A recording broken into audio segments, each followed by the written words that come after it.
Lúc đó em đi du lịch chỉ có 15 ngày thôi, em xe vé khứ hồi em về thì lúc đó bùng dịch ở bển. Thì em ở bển 9 tháng.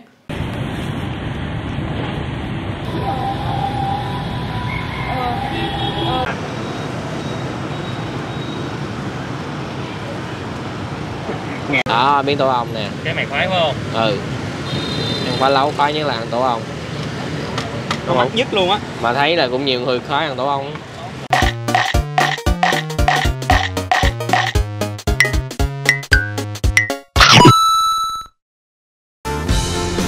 Rồi, hôm nay chúng ta lại tiếp tục đi tìm món ăn thôi cả nhà ơi. Và hôm nay tụi mình sẽ dẫn mọi người đi ăn đồ tàu nha. Nhưng mà ở quận 10, không phải quận 5, quận 6. Hiện tại thì Phú và Mèo đang ở trên đường Võ Thị Sáu. Rồi, chúng ta đã đến vòng xoay dân chủ. Phú hay quen miệng gọi là vòng xoay cách mạng tháng 8. Bây giờ chúng ta quẹo qua đường cách mạng tháng 8 nha cả nhà ơi.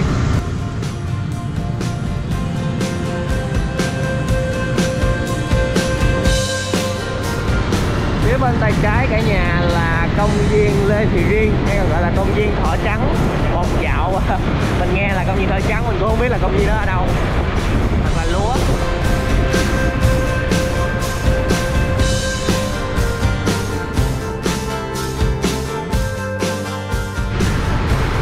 Tới rồi. Mấy xe luôn. Ở địa chỉ là 897 Cách mạng tháng 8. Khúc này là quận Tân Bình nha cả nhà.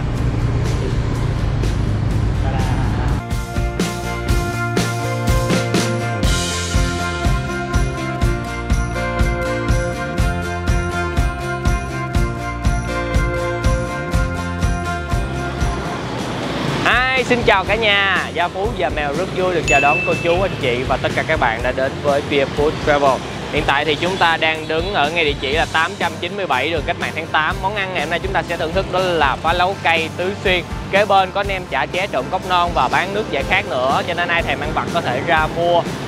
Nhưng mà đối với những món ăn vặt thì chắc chắn là nhiều người cũng sẽ ái ngại và cũng luôn có những comment kia là mình quay luôn cái khâu chế biến. Thì vì vậy cho nên mình đã sáng tác ra một bài hát đã không quay thì thôi, quay là quay cho đủ, cho thêm các khâu đồ ăn thêm phần đặc sắc. Và bây giờ chúng ta quay trở lại ngược thời gian thật xem cái khâu đó nha. Đừng quên ủng hộ kênh bằng cách like, share cũng như là ấn nút subscribe. Cảm ơn cả nhà rất nhiều. Rồi, giới thiệu với cả nhà đây là A Phi, chủ nhân của chiếc xe phá lấu Tứ Xuyên. Thì bây giờ là hiện nay là 8 giờ sáng, là sáng bữa nay là Phi sẽ chuẩn bị cái quá trình mà làm những cái lòng bò này nè cả nhà, để làm cái món. Thì chắc là mình tìm hiểu nguồn gốc trước đi nha. Từ đâu mà Phi quyết định là bán cái món phá lấu Tứ Xuyên này? Dạ, thực ra thì cái món này là em tiếp cận nó từ lúc mà em đi qua Malai. Lúc đó em đi du lịch chỉ có 15 ngày thôi, em xe vé khứ hồi em về thì lúc đó bùng dịch ở bển. Thì em ở bển 9 tháng. Bắt đầu mình cũng tiếp xúc với dân bản địa nhiều, thường ở bên đó có người Hoa và người Malai. Thì ẩm thực người Hoa ở bển thì nó cũng có nhiều món với chân gà chân vịt. Xong em ăn thử thì thấy nó ngon. Rồi về em cũng đã từng bán, trước dịch là em có bán rồi, mà giờ hết dịch bây giờ nguồn cung cái chân vịt đó là không còn nữa, cho nên em làm qua thứ này để lại thành công hơn. là lúc mà ở bên bển 9 tháng là coi như là học nghề làm cái nước sốt luôn hả? Dạ đúng rồi. Vậy là cái nước sốt của chân gà chân vịt là cũng dùng chung để làm được với cái món này luôn? Dạ đúng rồi. Mình không có cần phải biến đổi hả? Nó thì cũng chung một công thức hết luôn, nó không có khác gì hết. Rồi, đây nè cả nhà ơi, mà nãy mình đến là coi như là người ta vừa giao hàng tới những cái này luôn. Ở đây thì là mình đang có các loại gì Phi?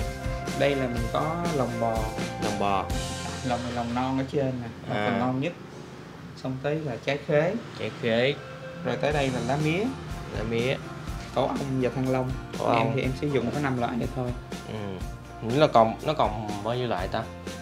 Nó còn thường bây giờ người ta bán cộng thêm mũi, lỗ tai rồi chân giò. Còn lòng là hình như là chỉ là 5 loại thôi đúng không ta? Cái khế này nó cũng là gọi là trong cái dạ dày bò luôn đó nha. Tất cả là nó là trong dạ dày bò hết nha. Mọi người nhiều khi nghe trái khế mọi người tưởng là ở cái bộ phận nào khác, nhưng mà thực ra toàn là dạ dày bò hết nha. Bây giờ là cái mình sẽ phải làm gì? Dạ về là em sẽ bóp nó với rượu mai quế lộ và lá quế cho nó khử mùi. Xong đó em trụng sơ. Rồi bắt đầu quay qua là nước sốt hầm. Là hầm mỗi loại là hầm 2 tiếng. Ồ, là người ta vừa giao tới là mình phải làm liền vậy luôn. Dạ đúng rồi, bò mới mổ là mình qua mình làm liền mới ngon. Dạ. Rồi Phi cứ làm nha. Bước đầu tiên là mình tắm rượu nữa hả? Dạ. Rồi là massage cũng được. Giờ nó rượu với lá gì? Lá quế. Lá quế luôn. Lá quế của người Hoa. Lá quế của người Hoa. Cái này mình mua mấy tiệm thuốc bắc đó hả? Dạ, cái này em đặt ngoài Hà Nội á. Ủa? Đây thì này không có à? Nó hàng hiếm có. Ồ cái lá thơm. Ủa cái mùi này mùi rượu hay mùi lá? Mùi rượu mai quế lộ.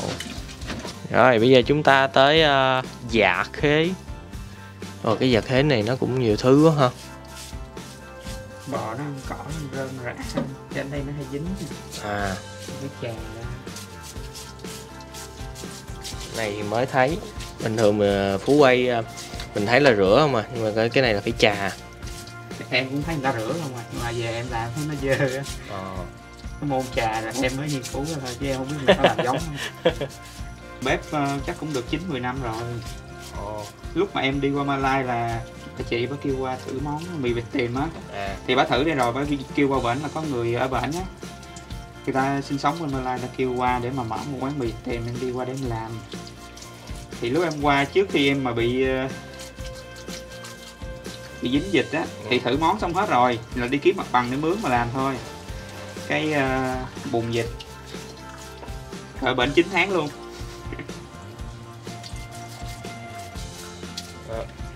Chung làm món phá lấu rất là cực nha cả nhà.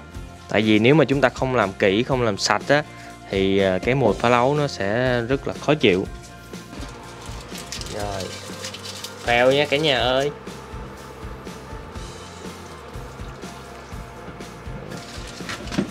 Không, thật sự nếu mà mọi người mà ở nhà có làm những cái món phá lấu này nè, mọi người mua cái rượu mai quế lộ này đi, nó thơm lắm. Nhiều người hình như là người ta sử dụng rượu trắng. Dạ. Phần cái này nó mắc á. Một chai đó bao nhiêu? Một chai nó tới 5-6 ngàn á. 5-60 ngàn. Em xài được mấy lần? Cái chai này em nấu luôn thì chừng em nấu được 2 ngày. Em lấy khoảng bao nhiêu ký? Một ngày thường em lấy 10 đến 15 kg. Hôm nay đầu tuần á cho nên em lấy cũng không nhiều. Ra bán có vài tiếng là hết nè, chứ em không muốn để đồ qua ngày mai á. Rồi, cái này mình biết nè cả nhà. Này bữa quay lẩu bò biết rồi nè. Là cái này chỉ rửa thôi, đúng không?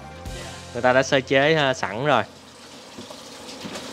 Cái hàng này khi mà người ta mổ ra anh, nó không có được màu như vậy đâu. Đúng rồi. Nó đen lắm. Nó màu đen.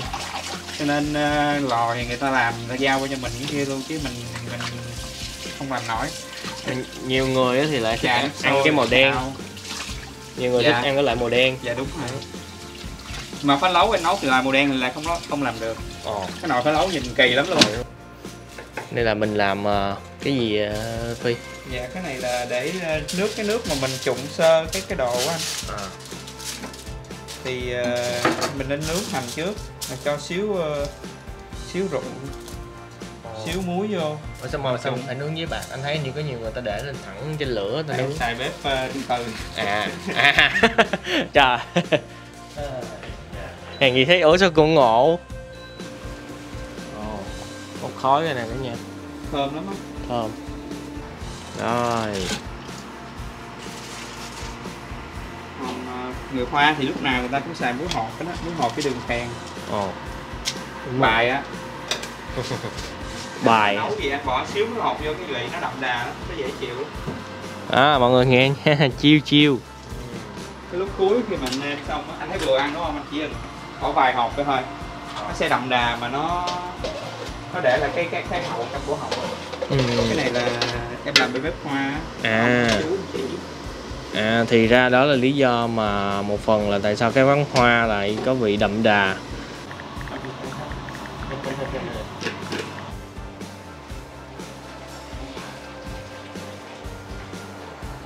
Rồi, bây giờ là tới hoa hồi và quế. Cái này là mình không có xào với dầu nha. Mình rang thôi. Mình rang vậy nè, nó thơm lên thôi. Chứ xào dầu là nó mất mùi luôn á.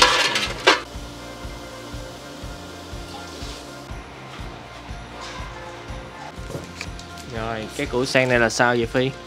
Dạ cái này là cái bổi đi chung với cái có lấu tứ xuyên của mình anh. Nó gồm có củ sen với lại nấm mèo. Thì cái nước này em hầm xong, em đem ra ngoài em sẽ có một cái nồi nhỏ. Rồi củ sen này em sẽ cắt lát. Thì cái nồi nhỏ đó em bắt lên thì trong lúc cái nồi nhỏ nó sôi em sẽ bỏ củ sen vô. Phần là nước nó sẽ ngọt hơn nhờ cái củ sen. Là dựa công đoạn làm chính nó luôn. Rồi bên đây là vợ của Phi đang làm nước chấm này cả nhà. Dạ. Cái này là nước chấm chanh với này ga đặc. Tiêu bịch sẵn. Dạ, tiêu bịch sẵn với lại muối tiêu. Cái này là cái nồi nãy nấu rồi đúng. Rồi trước mặt cả nhà đây là sốt. Cái này là sốt mình chấm đúng không? Đúng rồi. Vô. Riêng cái thằng lá mía này nó không có giống như mấy thằng kia là mình bỏ vô mình nấu luôn, mà mình hầm riêng đó. Hầm riêng đó. Dạ. Cho nó mềm rồi nó chín luôn rồi đó. Tại trong đây mình khi mà anh mà nấu chung với nồi phá lấu là nó đen. Nó đen cái nước. Nó đen hơn cháo lòng luôn á. Nó ra nó đen dữ lắm. Tức là bây giờ mình luộc xong rồi lúc làm cái kia là mình cũng phải làm riêng nữa mà. Dạ. Lâu mấy cái khâu này với cân đồ nấu nhanh lắm đó. Rồi bây giờ luộc nó chừng 15 phút rồi mình trở mặt tắt bếp. Rồi cái nước nó đỏ cam lè rồi cả nhà. Tí phải này nó với phèo vô. Ok. Hầm nó lâu. À mình không có bỏ chung. Không có bỏ chung hết luôn. Cái với phèo là nó lâu mềm hơn là cái thanh long với tổ ong hả? Bao lâu rồi? Cái này tầm 2 tiếng á. 2 tiếng.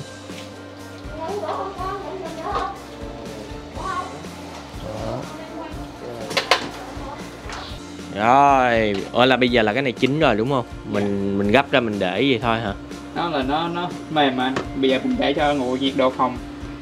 Là nó ở dưới ngoài nó sẽ mềm mại mà ở trong nó giòn. Là cắt ra rồi mình qua nước theo mình trùng hay cái nữa là mình ra luôn.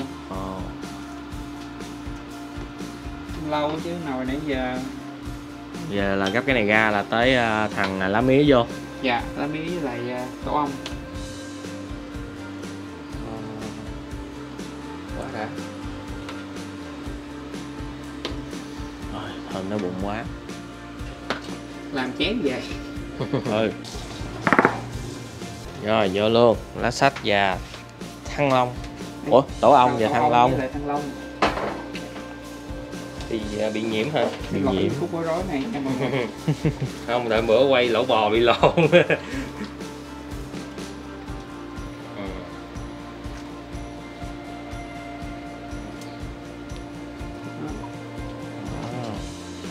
Mấy cái miếng này nó hay vậy đúng không? Rồi em mới bỏ lá mía là em dằn lên.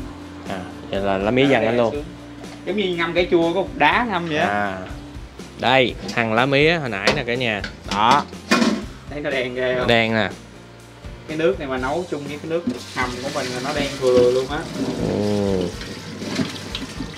Cái món này không biết ở nhà mình hồi ở nhà Phú thì hay nấu cái món là dưa leo với lá mía.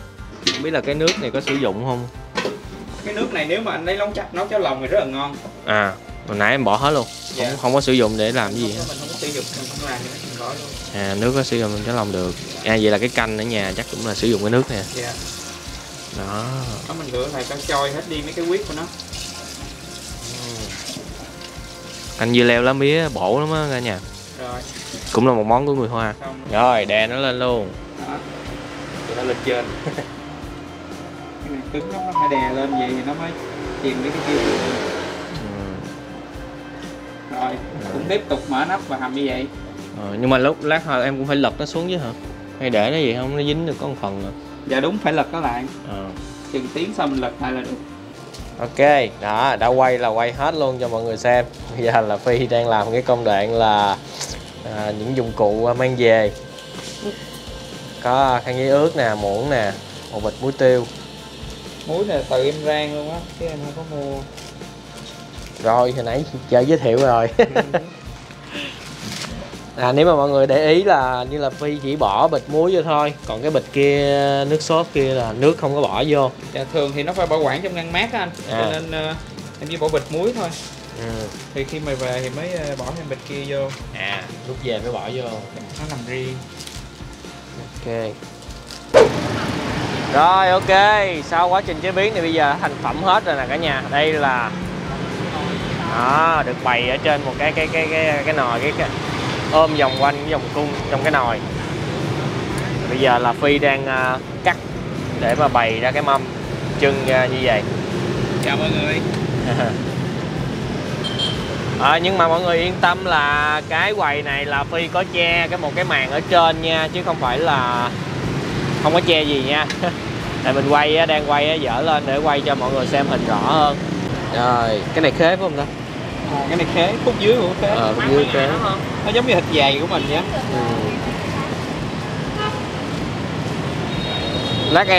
Lát Phi có phải bọc lại không? Mình thả cái màn xuống là đỡ rồi. Nó cũng không đến nổi. Cắt cái tổ ong hồi nãy, cắt cái tổ ong nhìn nó đẹp lắm cả nhà. Còn tổ ong ta? Còn chứ, để mình cắt. Còn. Cái này cũng đẹp mà. Xuất sắc lắm á, dễ nha. Xử lý kỹ nên nhìn nó đâu có bị đen đâu phải không? Mọi người nhìn rất là ngon mắt qua cái quá trình chế biến. Nhìn là đói bụng liền.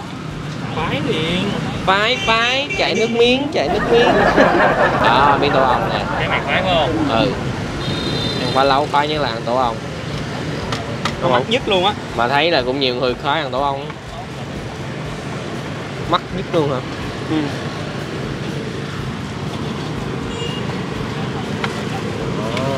Quá đã.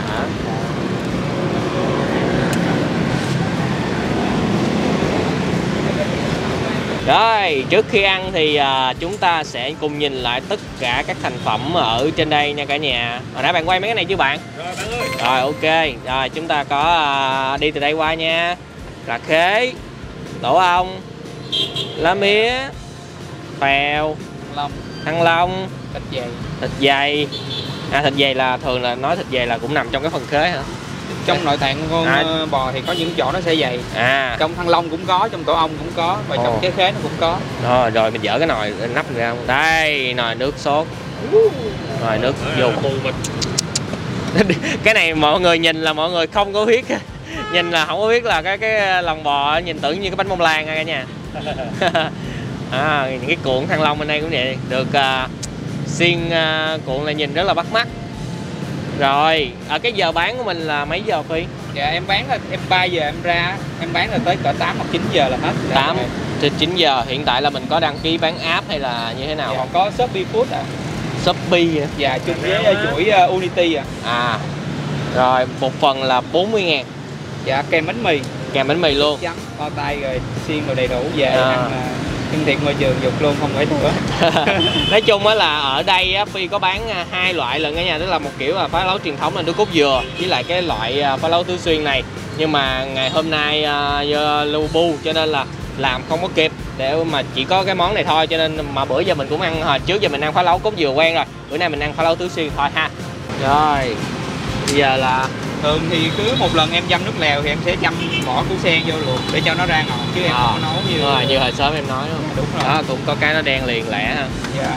Thì củ sen mà nó có cái này cái kia không, như em đỡ chung nè, có cái màu hồng rồi có cái màu xám. Bây giờ em cứ làm cho anh 2 phần đi. Dạ. 40.000 là đầy đủ đúng không? Dạ, đầy đủ anh.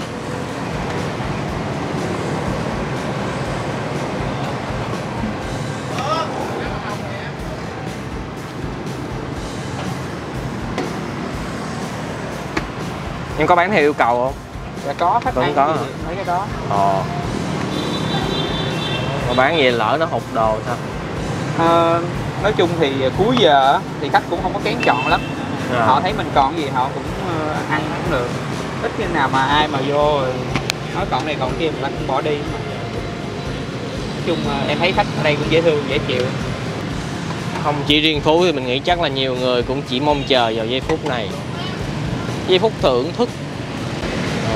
Tứ xuyên nổi tiếng là cay, không biết cay cỡ nào đây. em chỉnh vị nó cũng không đến nổi cay quá mà người Việt Nam mình ăn không được. Nhưng mà em có cái gì để thêm không, lỡ ai thích ăn cay thêm? Dạ có chứ. Đây, bột ớt quế nhà ông anh hai em. Bỏ thêm cái này do là nó cay nhiều luôn á. Em sẽ cho anh thử một cái thà cay. Một cái.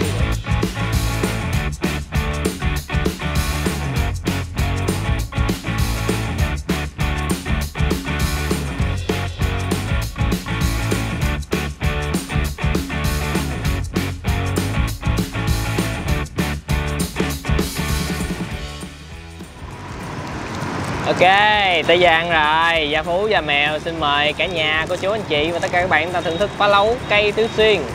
Vẫn sử dụng những cái như này nè. Đầu tiên là mình húp nước không cay dưới đi, nhìn cái ớn quá. Nước tới luôn. Nước tới luôn. Đó, kế bên là có quầy nước nha. Một ly trà mật ổi hồng, và thằng này nó uống chân trâu đường đen hoài à. Hỏi sao mày không lên ký? Mấy tháng trời uống lại không ai. Trời ơi, cái nước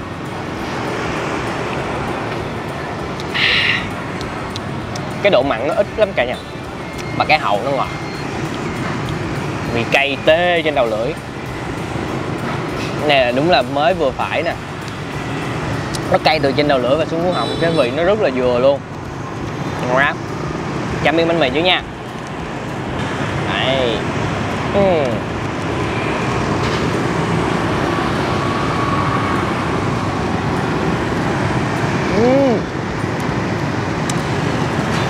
Chấm bánh mì vẫn thấm, nó sẽ cái vị lúc này nó sẽ nhạt đi một tí xíu nhưng mà vẫn ngọt.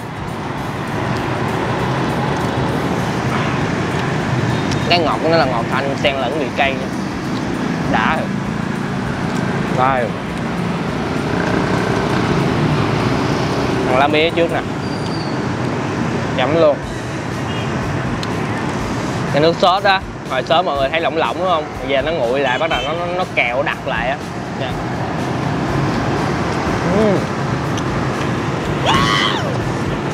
Đã quá cả nhà ơi, nước nánh luôn á. Cái sốt nó dạng giống ớt cream của miền Trung đó nha. Ngon quá. Thôi, Trang thử cái nước này vô cái nước trong nha. Coi nó có thêm vị không? Thường là mình ăn theo kiểu như vậy.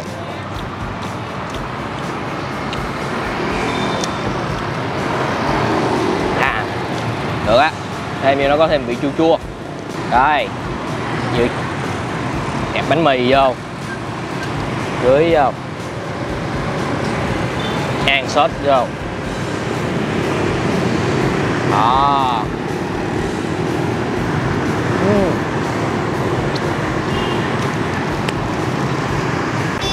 Rồi, nhảy qua cái cây luôn cả nhà. Ăn hai cái mà phần này không mình hai phần.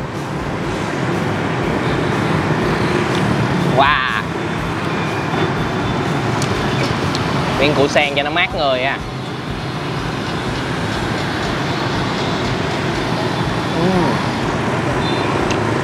Nãy giờ Phú chưa ăn phèo. Ăn phèo. Không.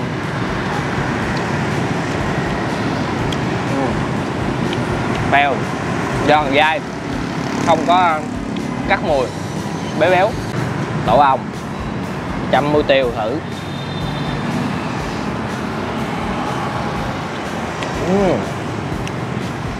Muối tiêu cũng ngon, chấm lòng cũng ngon.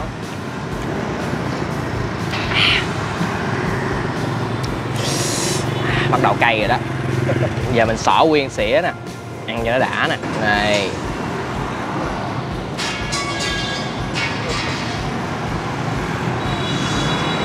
Chắc sợ hết không được á. 3 cái thôi.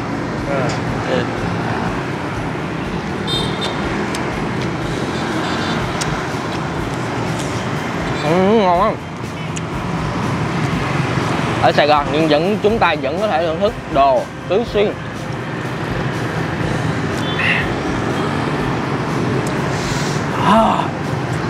Ai thích thịt cay thì còn không chờ nữa. Nó miếng trà mật ổi.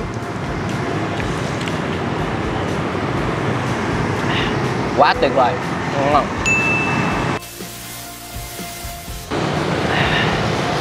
Ok, xong rồi cả nhà ơi. vẫn còn cay. Ôi mỏ sâu môi kìa. Cái gì? Sâu môi thôi. Mỏ đỏ hơn cái rồi thì nói chung là vừa hết dịch mà đã kiếm được cái món ngon để gửi đến cho cả nhà thì là Phú rất là vui để mà chia sẻ luôn. Thì ai ở gần khu vực quận 10 này hãy mau nhanh chóng đến thưởng thức chiếc xe này, bởi vì chiếc xe này đang rất là hot đó, mình đảm bảo luôn. Đang được bắt đầu chia sẻ rầm rộ trên mạng rồi. Pha lau cây Tứ Xuyên thì sắp tới là tương lai là Phi sẽ có bán lại thêm mà những cái chân gà, chân vịt mà cũng với cái dạng Tứ Xuyên như vậy. Cái nước sốt rất là ngon, chấm bánh mì hay là chúng ta mua về chúng ta ăn làm canh, ăn với cơm cũng tuyệt vời nữa cả nhà. Một phần 40.000. Hồi nãy thì vẫn tuy là cái phèo Phú ăn hồi nãy Phú nói không có đắng nhưng mà vẫn có một cái sót thì nó vẫn có đắng nhẹ. Cái đó là do cái tùy của cái phèo rồi chứ không phải là do cái chế biến nha cả nhà. Rồi, cảm ơn cả nhà đã dành thời gian xem clip từ nãy đến bây giờ. Đừng quên một món ăn ngon sẽ ngon hơn nếu chúng ta thưởng thức cùng người thân, bạn bè và chia sẻ nó với tất cả mọi người. Xin chào và hẹn gặp lại cả nhà ở những clip hấp dẫn kế tiếp. Chào.